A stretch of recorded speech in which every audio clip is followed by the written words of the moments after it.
Quem quer ouvir a voz do Senhor? Nossa irmã Carla está com essa missão hoje. É isso aí, irmão. Vamos que vamos. Saúde da igreja com a paz do Senhor, amém? Amém! Para mim é uma honra muito grande estar nesse lugar, falando da palavra do Senhor. Quero agradecer primeiro, ao Senhor Jesus, porque eu sei de onde Ele me tirou. Aleluia! Pelas suas muitas misericórdias, Ele tem cumprido as suas promessas na minha vida. Quero agradecer também aos meus queridos pastores, a minha liderança de missões. Na verdade, a MEB Papa Leopoldina como um todo. Porque há 4 anos atrás vocês me incitaram a recomeçar. E hoje vocês me incitam a crescer. Aleluia! Eu só tenho gratidão a Deus por isso. Vamos colocar de pé, irmãos, rapidinho. Abrir a palavra do Senhor em 2 Timóteo 2, do 8 ao 12.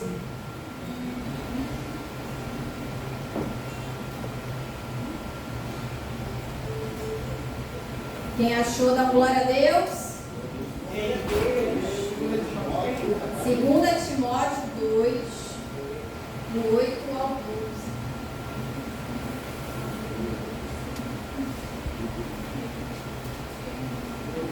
A palavra do Senhor vai nos dizer assim: lembre-se de Jesus Cristo, ressuscitado dentre os mortos, descendente de Davi segundo o meu Evangelho. É por ele que estou sofrendo até algemas como malfeitor. Mas a palavra de Deus não está algemada. Por esta razão, tudo suporta por causa dos eleitos, para que também eles obtenham a salvação que está em Cristo Jesus com glória eterna. Fiel é esta palavra. Se já morremos com Ele, também viveremos com Ele. Se perseveramos, também com Ele reinaremos. Se o negamos, Ele, por sua vez, nos negará. Tome seu assento. Perceba, meus irmãos, que o cenário de Paulo é complexo, difícil e angustiante. Ele está novamente encarcerado em Roma, praticamente sozinho, abandonado por todos, aguardando a sua execução. E ele foi preso, inclusive, considerado como malfeitor, como criminoso.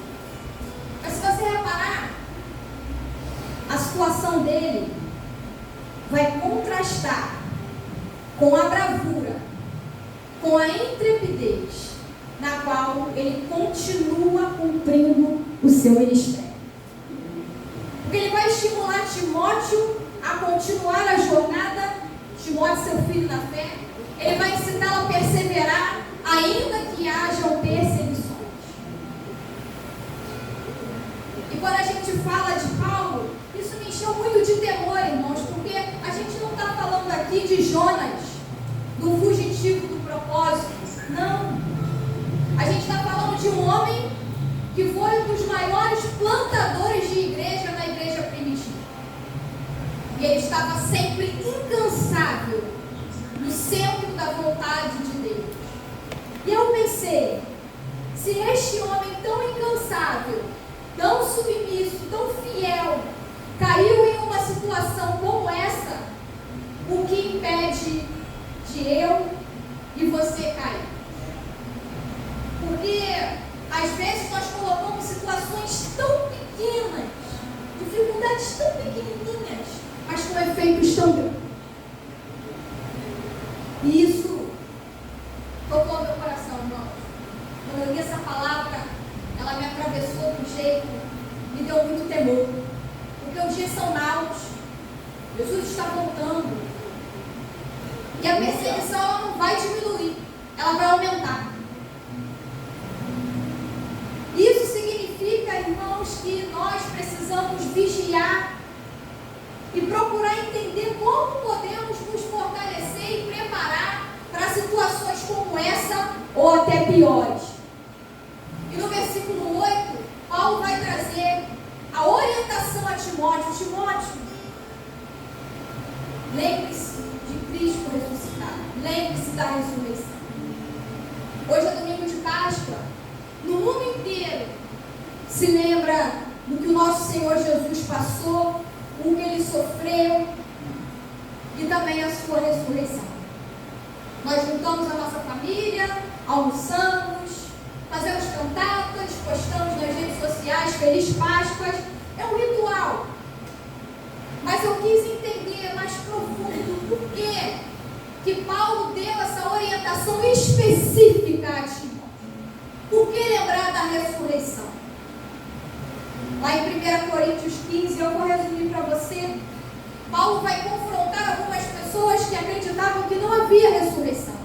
Ora, se não havia ressurreição, o nosso Cristo não ressuscitou. E se Cristo não ressuscitou, em vão eu prego, em vão você crê, nós somos falsos testemunhas, nós estamos condenados em pecados, perdidos estão aqueles que dormem no Senhor.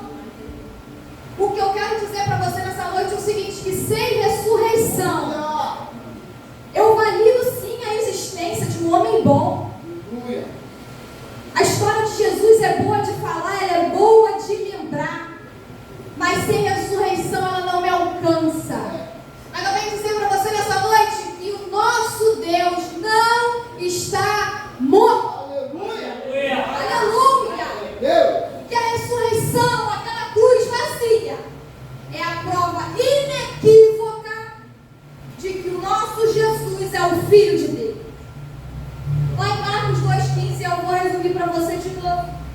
Jesus está pregando dentro de uma casa lotada e tem um paralítico querendo ser curado. Então 4 homens pegam aquele paralítico, abrem um buraco no telhado e o desce. E Jesus, quando vê aquela cena, todos esperavam o seguinte, que ele se compadecesse, como se compadeceu, mas que ele falasse, filho, levanta e anda, seja curado, mas sabe o que ele disse, irmãos? Filho, seus pecados estão perdoados. Ai, você não está entendendo. As pessoas naquele local não entendiam quem é esse que tem o poder para perdoar pecados. E eu quero dizer para você nessa noite que a ressurreição valida não só quem ele é, mas tudo que ele diz. Aleluia! Oh, meu Deus! Cada palavra, cada promessa é verdade. Ele alcançou o passado, ele alcança o nosso presente e ele alcança o nosso futuro. Aleluia.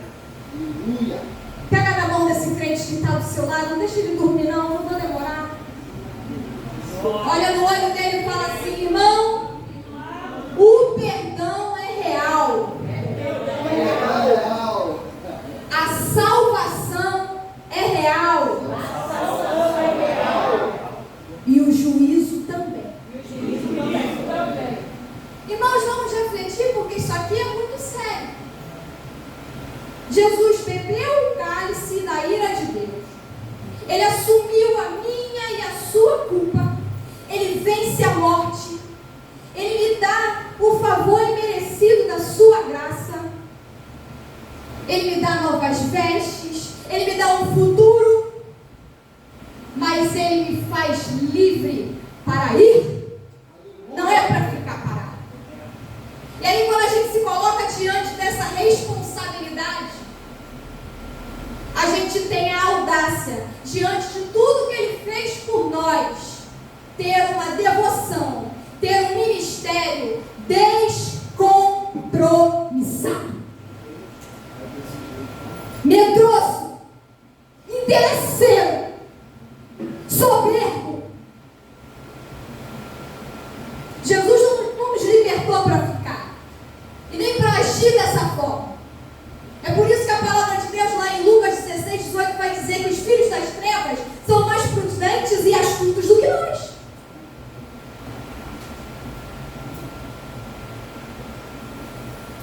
Jesus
gratidão pelo que Ele fez, pelo que Ele foi, pelo que Ele é. Ele não está esperando de mim, de você, perfeição. Não, Ele quer entrega. Ai, irmão, mas o que eu posso dar é tão pouquinho. Mas dá um pouco com força, dá um pouco com excelência, se derrama e deixa Ele te usar. Porque se não fosse por nós, irmãos, pelo que somos, pela nossa capacidade, não tem diploma de teologia, não tem título de pastor, de bispo, nós não somos nada.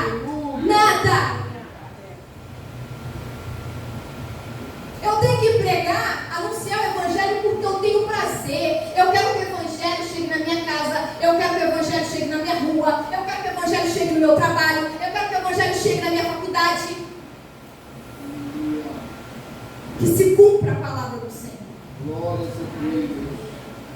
Paulo vai continuar no versículo 9 dizendo: é por ele que estou sofrendo até algemas, como malfeitor, mas a palavra de Deus não está algemada. Repare, Paulo prega a liberdade estando cativo. Isso é uma lição para mim e para você. Porque de repente, em algum momento da nossa caminhada, a gente vai ter que pregar sobre saúde estando doente. Segura esse mistério. Vamos ter que falar de alegria estando oprimidos, de prosperidade estando passando necessidade. Mas sabe por quê? Porque o poder do Senhor vai se aperfeiçoar na minha e na sua fraqueza.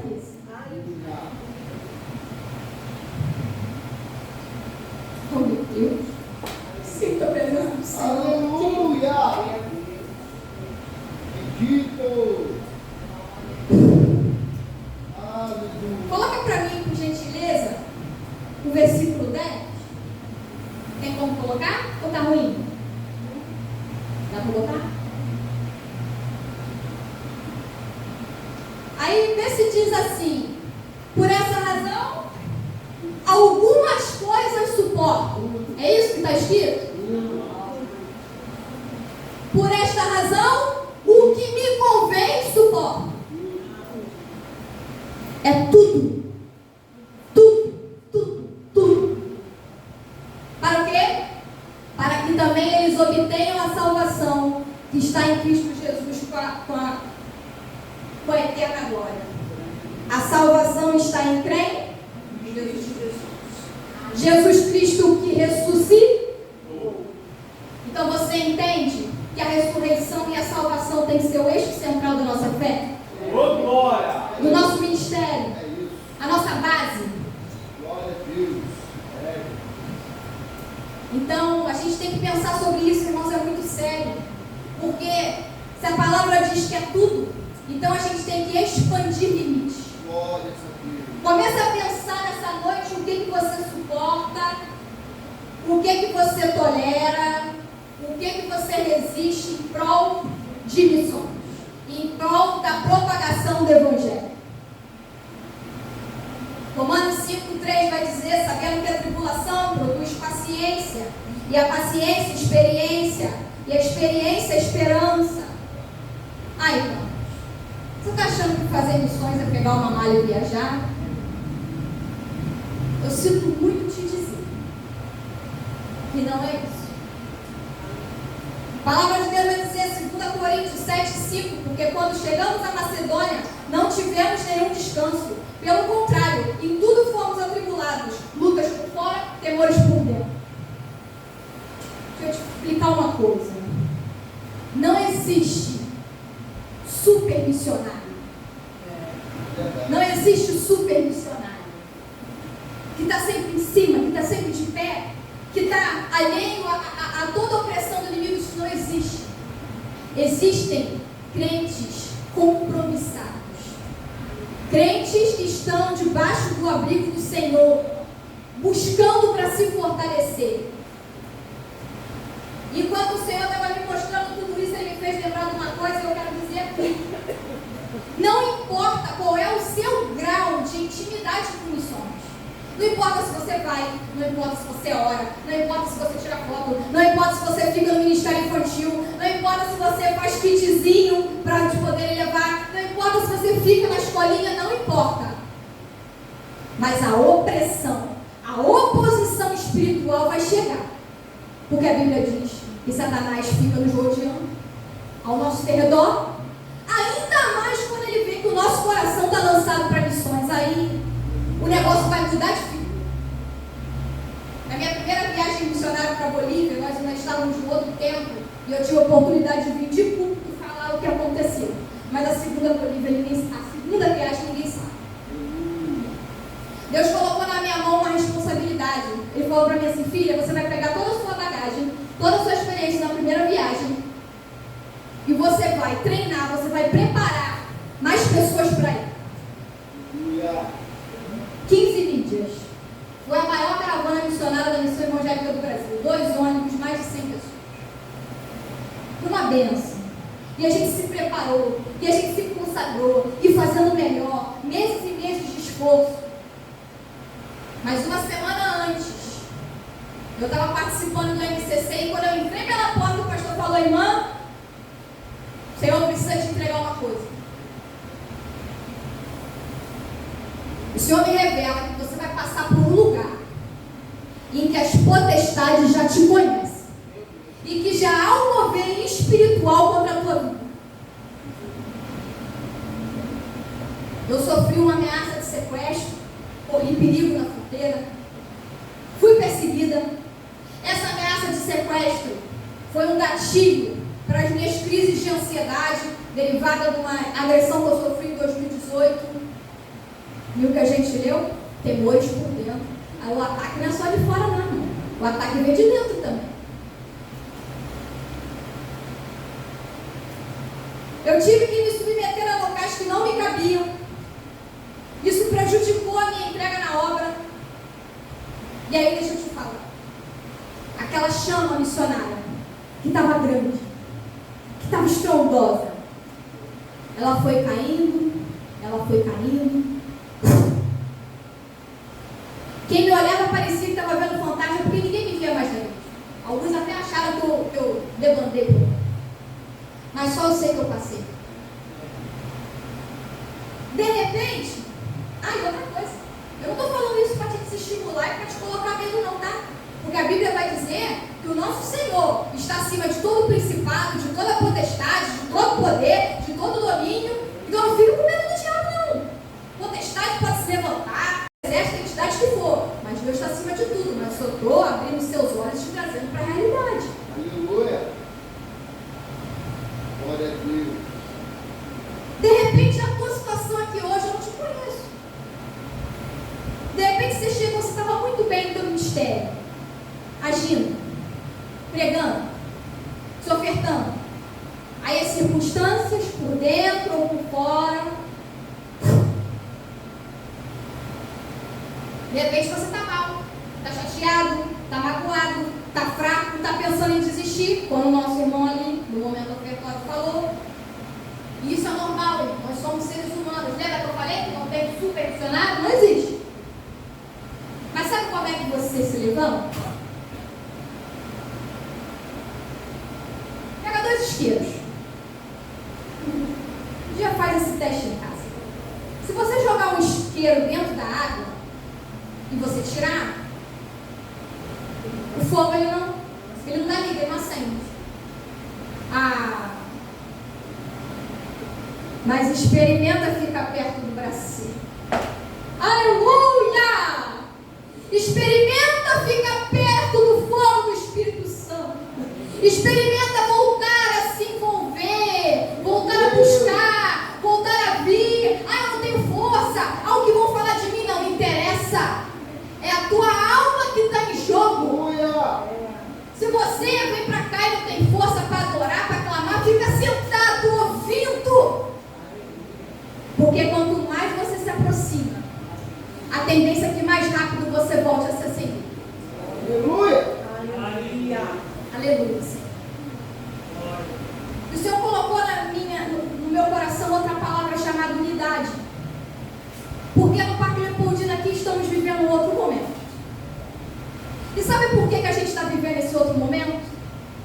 Porque a gente resolveu dar uma mão para o outro em unidade, mas não é dar a mão para ficar parado não, é machando. ide, fazendo, cumprindo, em tempo e fora de tempo.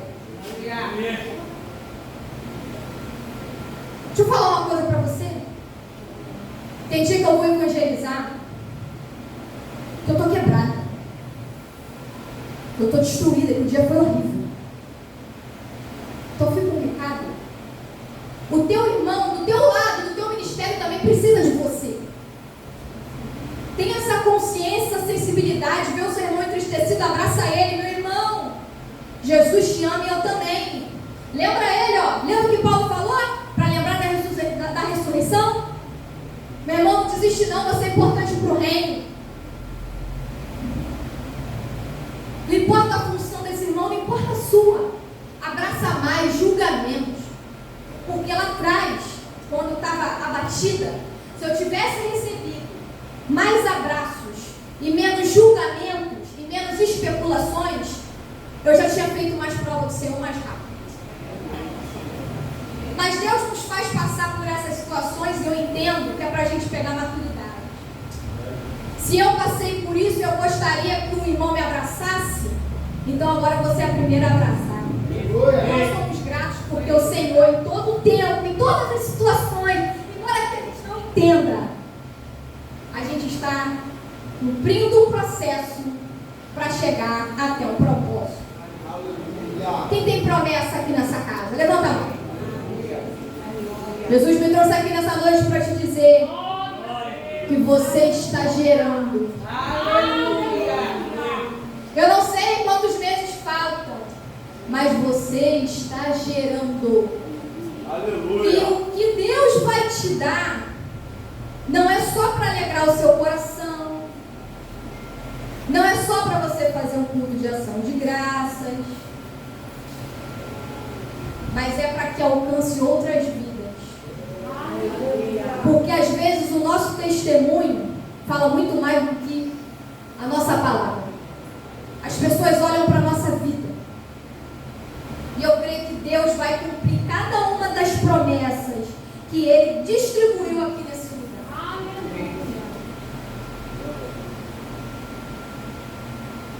E agora, já caminhando para encerrar, no versículo 12, Paulo, de forma muito sábia, nos impulsiona a olhar para frente, nos impulsiona a olhar para o futuro, nos impulsiona a olhar para a ressurreição. Se perseverarmos, também com Ele reinaremos. É se desistirmos, se perseverarmos. Na quarta-feira passada, o nosso pastor Flávio nos abençoou com uma palavra tremenda. Ele disse que a nossa vida se assemelhava a uma viagem. E uma viagem de muitos caminhos, altos e baixos, uns caminhos mais espinhosos do que outros. Mas quando a gente decide seguir o caminho que Deus escolheu para nós, independente da circunstância, é para alcançar as mansões celestiais. Meu desejo, irmão, para mim e para a tua vida nessa noite, é que depois de tudo que nós suportarmos com amor, com devoção fiel, com unidade, que a gente possa dizer, aí pastor, eu te disse que a gente ia terminar da mesma forma? 2 Timóteo 4, 7 e 8. Combati o bom combate, acabei a carreira, guardei a fé. Aleluia! Glória a Deus! Deus, aleluia! Não é fácil, irmão, não é fácil. Tem hora que a gente olha e acha que não vai conseguir. A gente fica com medo de desapontar as pessoas que olham para nós. Mas tenha essa certeza, saia daqui nessa noite com essa certeza. Se todo dia você lembrar que o sacrifício dele foi por mim e por você. Aleluia. Que a ressurreição validou quem ele é e tudo que ele falou. E que ele vai voltar. A sua chama não se apaga.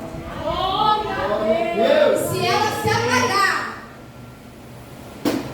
nós somos uma igreja que está disposta a ir com você até o fim. Aleluia. Agradeço a minha rica oportunidade no Aleluia. nome do Senhor Jesus. Graças a Deus. Aleluia! Aleluia. Glória a Deus. Quem está feliz com essa palavra?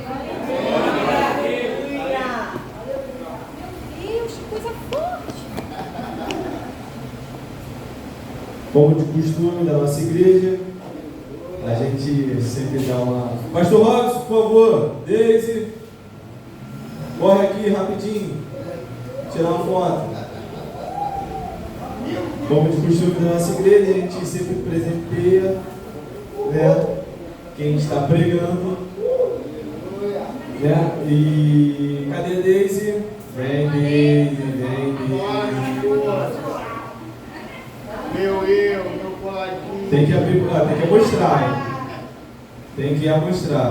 Na segunda metade. Vem. Aleluia. Metade.